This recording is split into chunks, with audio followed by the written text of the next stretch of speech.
Coming to the diagnosis of celiac disease, so you have to obtain a small bowel biopsy, which is the definitive diagnosis of celiac disease. So small bowel biopsy നമ്മൾക്ക് എന്താ കാണാൻ പറ്റുക? When you inspect a cell of the small bowel, you can see maldeveloped intestinal villus cells. Usually, you have to obtain 3 samples. One, when if the child is symptomatic, കുട്ടിക്ക് clinical manifestations illappo.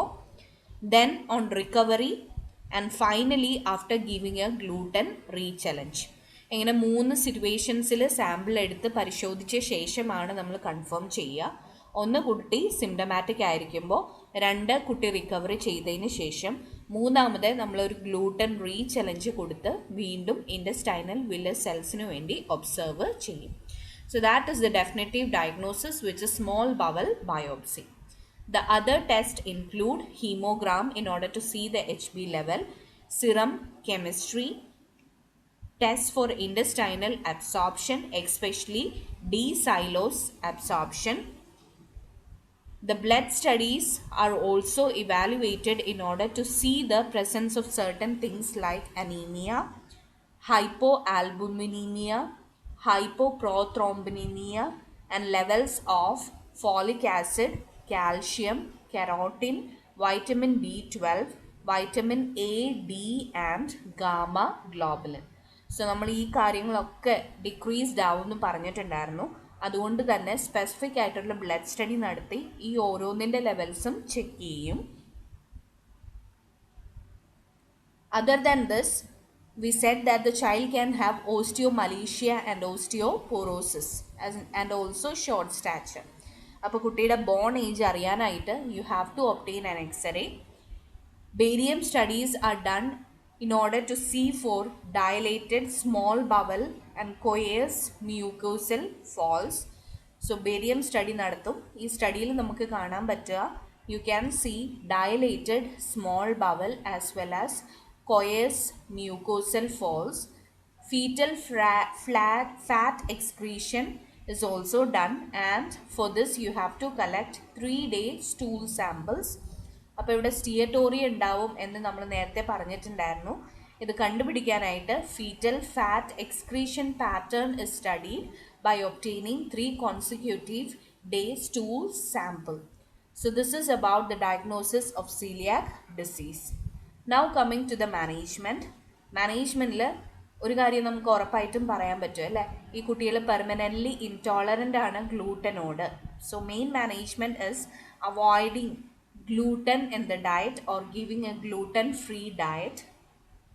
Diet prescribed to the child should be high in calories and protein, low in fat and carbohydrate, which are gluten-free. So gluten-free diet എന്ന് പറയുമ്പോൾ high in calories and proteins as well as low in fat and carbohydrate.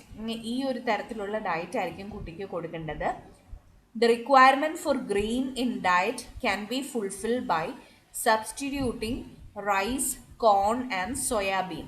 ഇവിടെ കുട്ടികൾക്ക് wheat or oats and barley ഒന്നും കഴിക്കാൻ പറ്റില്ല എന്ന് പറഞ്ഞു. So അതിന് പകരം കൊടുക്കാവുന്ന സാധനങ്ങളാണ് rice, corn and soybean. Nuts and raw vegetables should be avoided as they increase the inflammation of the small bowel. So ഇവിടെ സ്മോൾ ബവൽ ഓൾറെഡി ഇറിറ്റേറ്റഡ് ആവും. അതുകൊണ്ട് അതിൻ്റെ ഒരു ഡിസ്റ്റൻഷൻ അല്ലെങ്കിൽ ഇൻഫ്ലമേഷൻ ഒന്നും കൂട്ടാതിരിക്കാനായിട്ട് കഴിവതും നട്ട്സും റോ വെജിറ്റബിൾസും കുട്ടിയുടെ ഡയറ്റിൽ നിന്നും ഒഴിവാക്കേണ്ടതാണ്. Processed foods containing thickness or hydrolysed vegetable protein should be avoided. So കഴിവതും ടിൻഡ് ആയിട്ടുള്ള ഫുഡ്, ജങ്ക് ഫുഡ്സ് ഇതൊന്നും കുട്ടിക്ക് കൊടുക്കരുത്. Serous villus atrophy can result in low sucrase and lactase activity, so that lactose and sucrose free food products should be given. So ഈ കുട്ടികൾക്ക് gluten എൻട്രോപ്പതിയുടെ ഒപ്പം തന്നെ ലാക്ടോസും അതുപോലെ തന്നെ സുക്രോസും ഡൈജസ്റ്റ് ചെയ്യാനുള്ള കഴിവ് കുറവായിരിക്കും. അതുകൊണ്ട് ഇവർക്ക് മിൽക്ക് പ്രൊഡക്ട്സും കഴിവതും കൊടുക്കരുത്. Fat soluble vitamins should be supplemented with the diet. നമ്മൾ ഓൾറെഡി പറഞ്ഞിട്ടുണ്ടായിരുന്നു, വൈറ്റമിൻ എയും ഡിയും ഒക്കെ കുറവാകും എന്ന്, which are fat soluble vitamins. So അതിനെ നമ്മൾ സപ്ലിമെൻറ്റ് ചെയ്യണം. Vitamin K is administered parenterally. So ഇവിടെ വൈറ്റമിൻ കെ ഡെഫിഷ്യൻസി ഉണ്ടാവും, which can lead to bleeding. അതിനെ കോമ്പൻസേറ്റ് ചെയ്യാനായിട്ട് it is given parenterally. Anemia due to malabsorption of iron, folate or vitamin B12 is treated appropriately. And caring a child during celiac crisis. So നമ്മൾ already പറഞ്ഞിട്ടുണ്ടായിരുന്നു, sometimes there can be celiac crisis. So celiac crisis ഉള്ളപ്പോൾ കുട്ടീനെ നമ്മൾ manage ചെയ്യുക ഇങ്ങനെയാണ്. You have to observe for signs of dehydration, metabolic acidosis, and the signs include increase in rate and depth of respiration and shock. So you have to observe for three things: dehydration, metabolic acidosis and shock. Metabolic acidosis എന്ന് പറയുമ്പോൾ there would be an increase in the rate and depth of respiration. IV fluids are to be started and electrolytes are to be supplemented. If there is hypoproteinemia, albumin infusions are started. Corticosteroids should be given in order to reduce the bowel inflammation, and in between you have to do a nasogastric suction. This is done in order to relieve the abdominal distension. ഇവിടെ small bowel ഡിസ്റ്റൻഡഡ് ആയിരിക്കും. ആ abdominal ഡിസ്റ്റൻഷൻ ഒന്ന് relieve ചെയ്യാനായിട്ടാണ് NG suction intermittent ആയിട്ട് നമ്മൾ ചെയ്യുന്നത്. So this is how to care a child during celiac crisis. Now coming to the nursing management, the various things are: you have to assist in the diagnosis by collecting a proper history, physical examination, etc. Assist the parents in order to adjust with the diagnosis. അതായത് അവർക്ക് emotional support, psychological സപ്പോർട്ടൊക്കെ provide ചെയ്ത് അവരെ ഇതുമായിട്ട് cope up ചെയ്യാനായിട്ട് help ചെയ്യുക. Providing proper diet to the child, correcting nutritional deficiencies, preventing and providing care during celiac crisis, and educating the parents and child during long-term follow-up. So this is how we go for nursing care of a child with celiac disease. So hope you are clear with the first condition, which is celiac disease.